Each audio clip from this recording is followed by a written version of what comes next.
Conduct disorder, mental disorder और physical disorder, इन सारे words को हमने जाना है।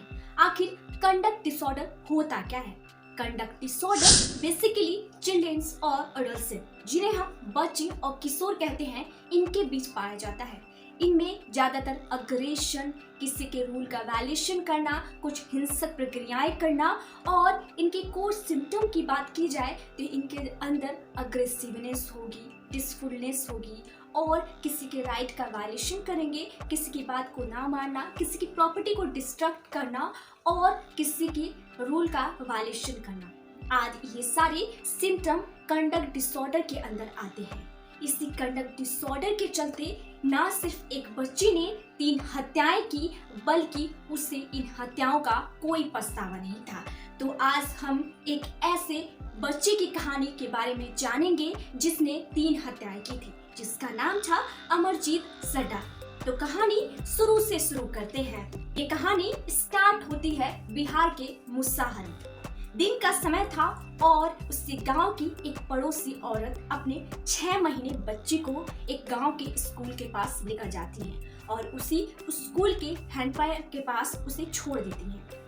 अब वो कहीं चली जाती हैं, वापस से वो 1 घंटे बाद जब आती है तो अपनी बच्ची को लापता देखती है। वहाँ आसपास देखती हैं तो उनकी बच्ची उन्हें नजर नहीं आती है।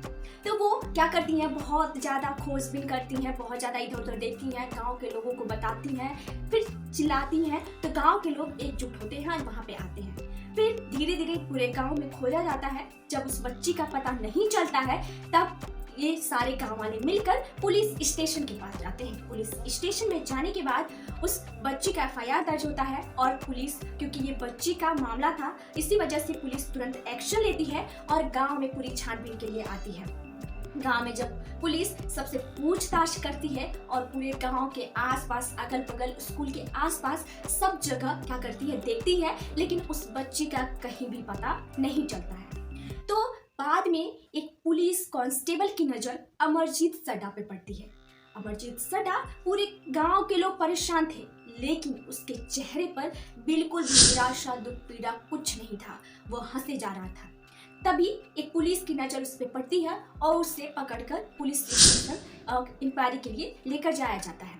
अब उस बच्चे से पूछताछ की जाती है तो वो बच्चा मुस्कुराता है। बेसिकली अगर बात की जाए, अगर किसी बच्चे को, और वो अगर बच्चा 8 साल का हो, तो उसे अगर पुलिस स्टेशन लेकर जाया जाए तो वो हमेशा सहमा हुआ होगा, डरा हुआ होगा। लेकिन अमरजीत ना बिल्कुल डरा था ना सहमा था, जबकि उसके चेहरे पर एक चमक थी, वो हंसे जा रहा था। जब पुलिस वालों ने उससे पूछा कि क्या आपने 6 महीने की खुशबू को आपने देखा है, तो बच्चा कहता है कि आप पहले मुझे एक बिस्किट ला कर दीजिए, फिर मैं बताता हूँ कि खुशबू कहाँ है। तो एक पुलिस वाले ने क्या किया, बिस्कुट खरीद कर लाकर अमरजीत को दे दी। अमरजीत ने क्या किया, बिस्कुट को पूरा खाया, उसके बाद फिर हंसे जा रहा था। फिर पुलिस वाले ने पूछा, अब बताओ क्या तुम उस छोटी बच्ची को जानते हो? तो वो हंसता हुआ बोलता है कि उस बच्ची को मैंने मार डाला। ये बात सुनकर पूरे पुलिस वाले, पूरे गांव वाले सदमे में आ जाते हैं, शॉक हो जाते हैं। अब उससे पूछा जाता है बच्चे से कि तुमने इस छोटी बच्ची को कैसे मारा? तो वो बताता है कि मैंने इसको पकड़ के ले गया वो बागीचे में और उसका गला दबाकर मार रहा था। जब वो गला दबाकर मार रहा था तो उसे कुछ सेटिस्फेक्शन नहीं मिल रहा था, उससे उतना खुशी नहीं मिल रही थी। फिर उसने बगल के जो भी बागीचे में एक पत्थर रहता है उसे उठाता है और खुशबू के सर को पटक पटक के मार डालता है। तो वो ऐसे खुशबू का मर्डर करता है और ये बात वो खुद कबूल करता है कि मैंने ऐसे मारा है इसको। पूरे पुलिस वाले शॉक में रह जाते हैं। फिर से जब ये बात का खुलासा होता है, उसी बीच ये भी पता चलता है कि गांव में पहले भी 2 बच्चियां जो थी वो लापता हो गई थी। बाद में जब पुलिस इंक्वायरी, पूरी छानबीन करती है तो पता चलता है कि ये 2 बच्चियां और कोई नहीं, अमरजीत की चचेरी बहन और सगी बहन है। तो जब अमरजीत 7 साल का था तब उसने अपनी चचेरी बहन, जिसे हम कजन कहते हैं, उसकी क्या की थी, गला घोंट कर उसकी हत्या कर दी थी। और उसके 1 साल बाद ही अपनी सगी बहन जो कि 8 महीने की थी उसकी भी उसने क्या की थी, गला घोट कर उसने हत्या कर दी थी। ये दोनों जो मर्डर हत्याएं थी वो उसके परिवार वालों, यहाँ तक कि उसकी बुआ और मौसी तक को पता था, लेकिन उन्होंने क्या किया, एक घरेलू हिंसा मानकर उन्होंने पुलिस से इस बात को छुपाया और इस बात का पूरे गांव वालों को ना पता चल सके, इसी वजह से उन्होंने इस बात को अपने में ही दबा लिया। यहीं से उसका मनोबल बढ़ता है और वो सोचता है कि मैंने तो हत्याएं की है, अब मुझे ना तो कोई बोल सकता है और ना ही मेरे ऊपर एक्शन लिया जा सकता है। इसकी वजह से उसको एक मौका मिला तीसरी हत्या की। तो ये जो सारी चीज़ें हैं मर्डर की, या तो उसे सीरियल किलर कहा जा सकता है या फिर सैडिस्ट कहा जा सकता है, या फिर बहुत सारे डॉक्टरों ने उससे कंडक्ट डिसऑर्डर का नाम दिया है, जो मैंने पहले ही इसके बारे में बता दिया है कि कंडक्ट डिसऑर्डर होता क्या है।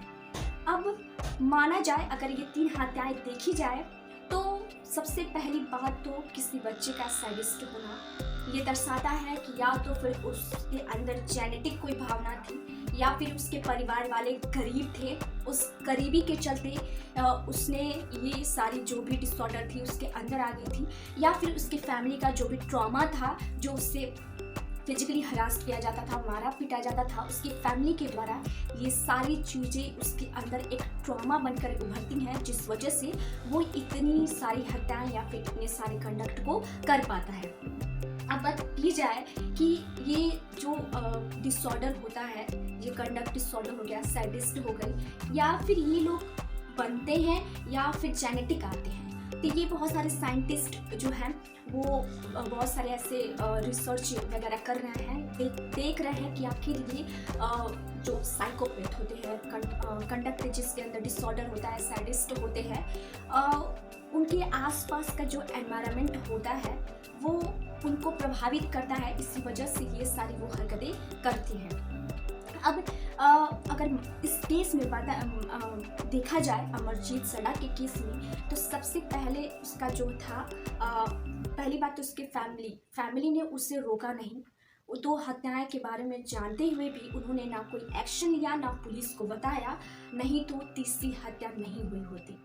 ये बात यहाँ पे रखते हैं। अब दूसरी बात को देखते हैं कि अगर कोई बच्चा है जो अपनी फैमिली के आसपास जो प्रेशर देख रहा है, गरीबी देख रहा है, ट्रॉमा देख रहा है, उससे भी उसके अंदर ये सारी भावनाएं आ सकती हैं।